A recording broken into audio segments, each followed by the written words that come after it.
So, good evening. Today I will try to give you a detailed description of the wall, the Berlin Wall, of the Death Strip, or the so-called no man's land.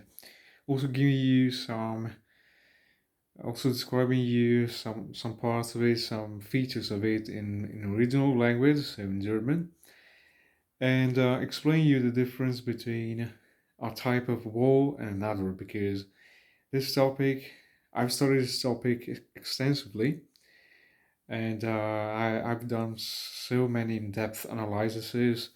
So okay, let's get started. Enough of that. Okay, so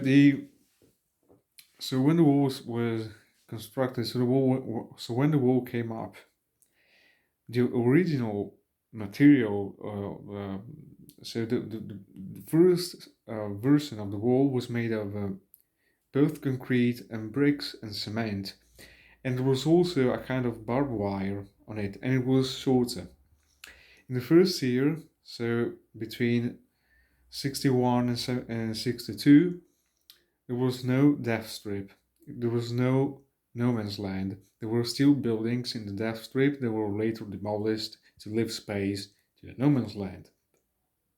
And in the meantime, these buildings were evacuated, all the windows and doors were locked, sealed with bricks, so that preventing people from jumping off the window. Because, for example, in Bernauer Strasse, uh, the border was directly on the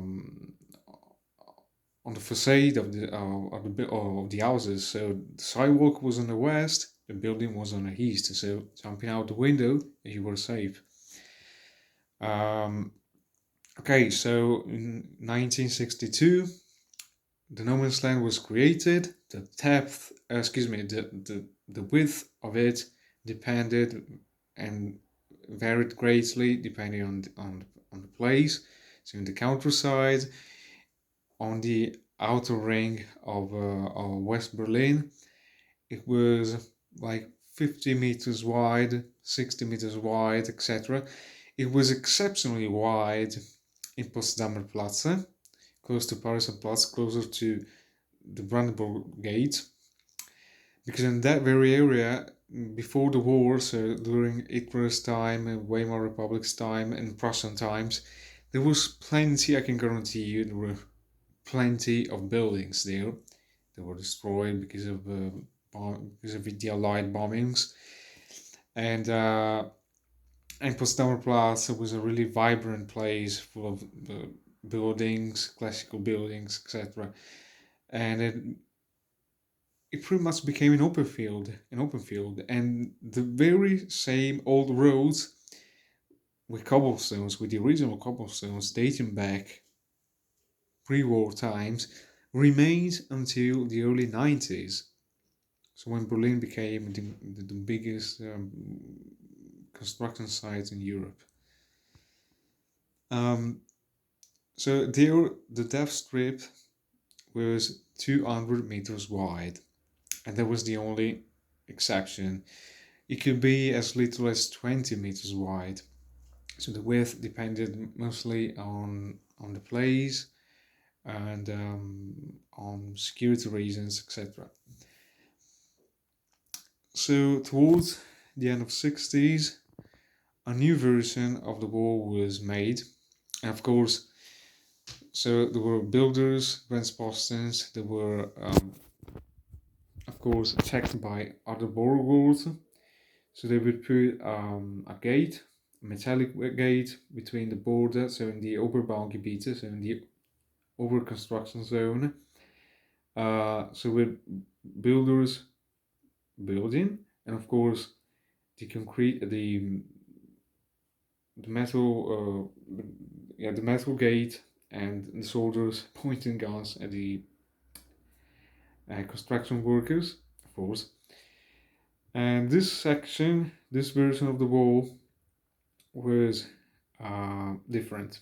It was taller. It was 3 meters and 60 high. Yeah, and it had a kind of a split pipe onto it, on it that was intended to make it harder to climb the wall, so that by climbing it you would slip on it. And from the late 60s until the collapse of the wall, that was the main look of the concrete slabs. Concrete slabs from the late 60s on were reinforced uh, by nails, by iron nails inside. The total construction cost 3 million Ostmarks back in the time, so really a huge amount of money. Some parts it wasn't even renovated. So yeah, you know, believe it or not, in some parts of the outer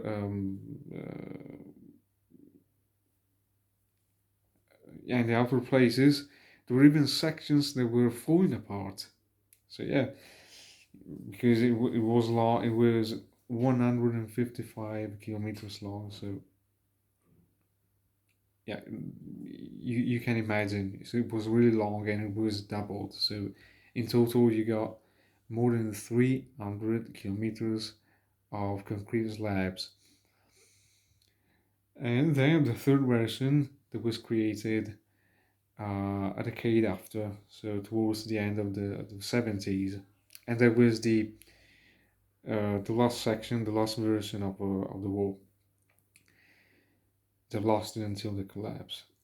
And there are still some sections and, on this gallery side, etc. Blah blah blah.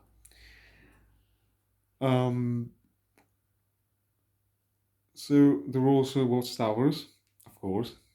Every 300 meters there was a watchtower, and over 28 years there were mainly four versions of watchtowers.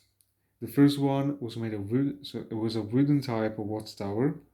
It was quite widespread in the 60s. Then in the 70s there were octagonal shaped watchtowers. They were prefabricated and made of concrete.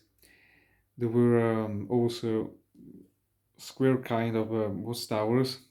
Some watchtowers were even had even accommodation for Grensbostons, so with bed, kitchen, toilets. So Grensbostons literally lived there, and only in the 80s there was the last version of the watchtower. We can still see in Berlin, in Brunnower Strasse. There is a preserved part of the wall. That very kind of watchtower is the last type, and they were all made of concrete slabs put one on the other.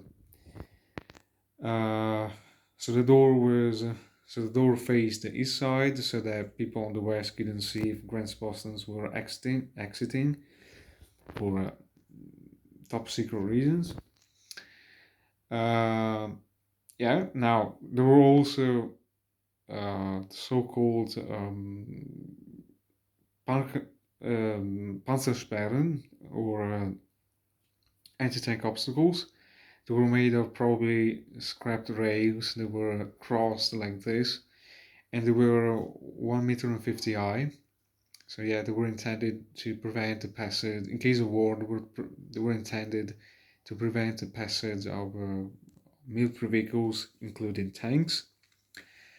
There were ditches, also to prevent the passage of vehicles, and made an escape more harder. There were bunkers with Grensbostons hiding it. There were electric fences with the alarm. So they were not electric in the sense that hitting them you would be electrocuted. No, no. They were electrified in the sense that if you hit them, you alerted the Grensbostons in the nearest watchtower, so that in a few seconds they already spotted you and you were shot dead most of the times. There were also the so-called Stalin loins, or nails. There's a bed of nails that was intended both to prevent the passage of vehicles and incapacitate escapees trying to escape. Så then sperrzone, Panzersperren, or the so-called anti-tank obstacles, were later removed towards the in the second half of the 80s, probably because an order of the Soviet Union. Maybe, I don't know. I've been looking for this. I've been looking for this for ages, but I haven't found anything yet. So, pardon me. So, of course, graffiti were only on the western side of the wall, because the internal wall had a kind of so all the streets facing the wall were spare zones, so restricted zones, and if you didn't have an authorization released by the government, you couldn't even access those places. And that applied also for the inner German border. But in that case, the so-called spare zone in the inner German border was 5 kilometers wide, and there were checkpoints. And if you didn't have, if you lacked of a pass, you were not allowed in. And you could be allowed in if you had relatives, friends, if you lived there, of course, and if you worked there. In Berlin, all the streets, all the roads facing the walls were closed and heavily patrolled by Grenzpostens, by military green Trabants. There were also, of course, there was a huge array of street lights to illuminate, to light the death strip. And there were, of course, patrol paths intended for the passage of vehicles. And in most cases, these roads were recycled because of so they were really old roads made of cobblestones or even asphalt dating back pre-war times. Because in the DDR, being a communist country, they were obsessed with recycling. So if you could take advantage of already existing roads, why not? So there were many existing roads that fell on the east and were used as patrol streets, patrol roads. Also, there was also a strip of brown soil that was frequently raked for security reasons, because in this way, Grenzpostens could investigate and understand if there was an SQP on his way on his way towards the west, and by looking at footpaths. So, by looking at footsteps. And then to conclude this video, let's hope I didn't forget anything. The height of the wall varied greatly depending on the place. So generally 90% of the times the wall was 3 and 60 meters high, so quite impassable without a ladder.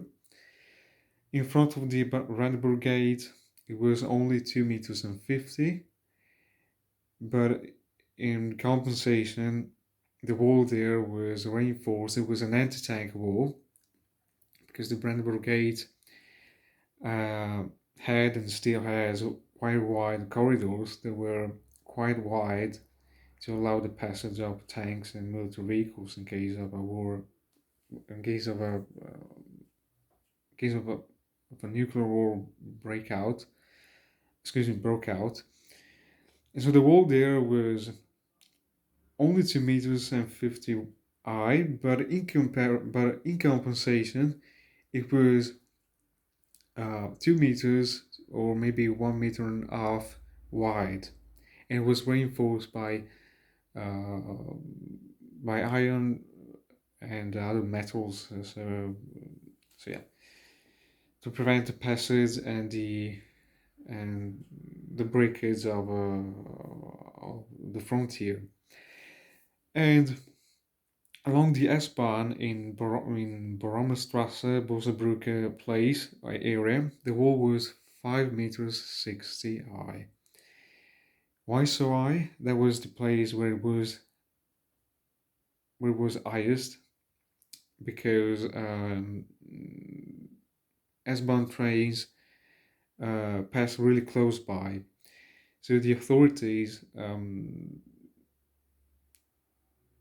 thought that it was appropriate to build a really high wall so that SQPs couldn't reach the roof of the train and jump westwards.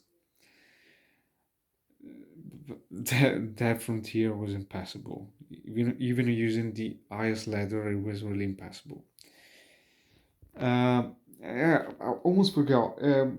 Going back to the topic of watchtowers, to conclude this video, I wanted to add another feature about watchtowers. The watchtowers had a really varying height. So in the countryside, the watchtowers could be even 20 or 30 meters high. In some places, they were really short. They were as tall as bunkers. And Grensposten up there used binoculars to look far beyond. They had weapons. They even shoot from watchtowers.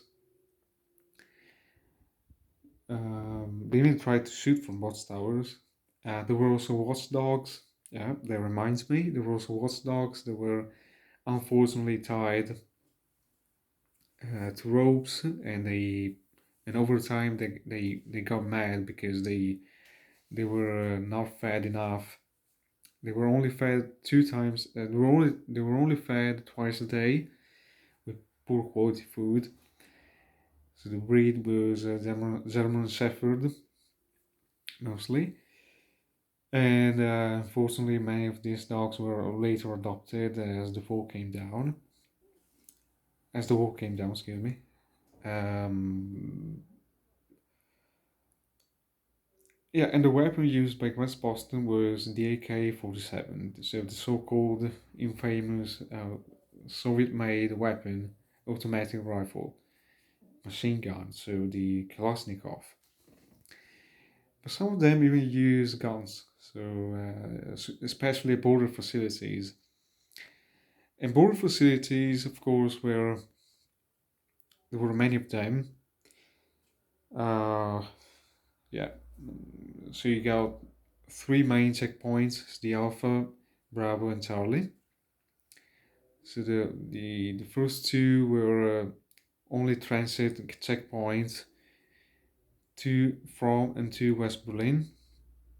In checkpoint Charlie or Friedrichstrasse, border facilities, customs was in the very city center of the.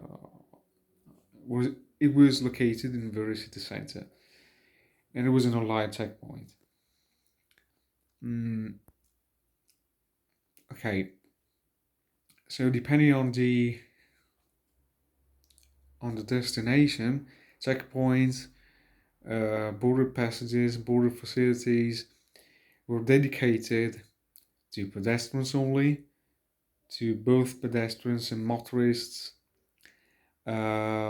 There was a rail checkpoint, a train checkpoint that was in Friedrichstrasse train station. In Friedrichstrasse train station was the only S-Bahn station that had customs facilities.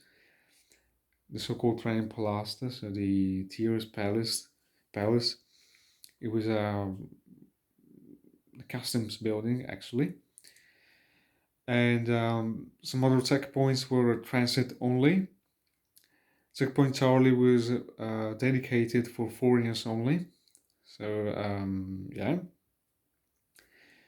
And for example, the Oberbaumbrücke checkpoint over the Spree, so a bridge over the Spree, was only for pedestrians. So I'm just giving you some examples. If you want to investigate, just do some researches.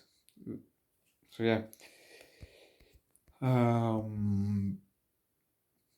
Yeah, to conclude this video, because yeah, this is really taking long. As the wall came down, new border passages were created to ease the passage of people coming from the east and west and vice versa. For example, in front of the Brandenburg Gate, there was no checkpoint, but two passages were created, destroying the concrete walls.